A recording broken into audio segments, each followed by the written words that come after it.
Kristen. Today I'm going to be talking about the ventricles and the flow of cerebral spinal fluid.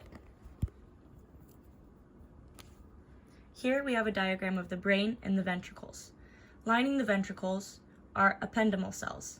These ependymal cells are a major component of the choroid plexus, a vascularized membranous material invaginated into the roof of the ventricles, consisting of ependymal cells, pial cells, and capillaries.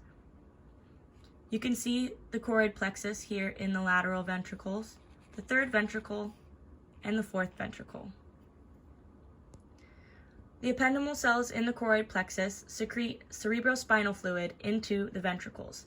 It then flows through the ventricles, out around the brainstem, down the spinal cord, and around the brain.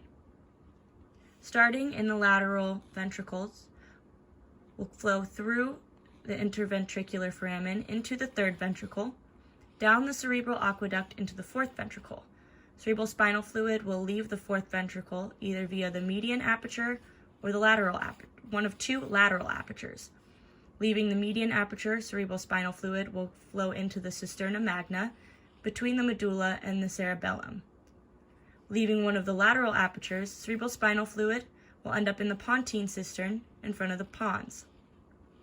These two cisterns are two of multiple and large spaces in the subarachnoid space surrounding brain structures.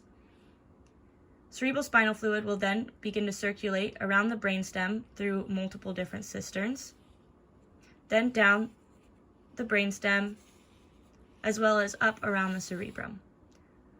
Once it gets to the top of the cerebrum, it'll then leave via arachnoid villi into the superior sagittal sinus, into the bloodstream, where it'll go down to the kidneys and be filtered.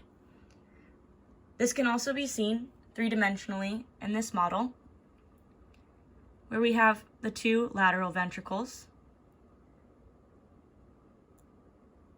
the interventricular foramen, which flows down into the third ventricle, down the cerebral aqueduct into the fourth ventricle, where we have two lateral apertures and a median aperture. The cerebral spinal fluid will then flow into cisterna magna, or the pontine cistern, and then into other cisterns around multiple brain structures, down the spinal cord, around the cerebrum, then out via arachnoid villi into the superior sagittal sinus, into the brain bloodstream, and down to the kidneys to be filtered.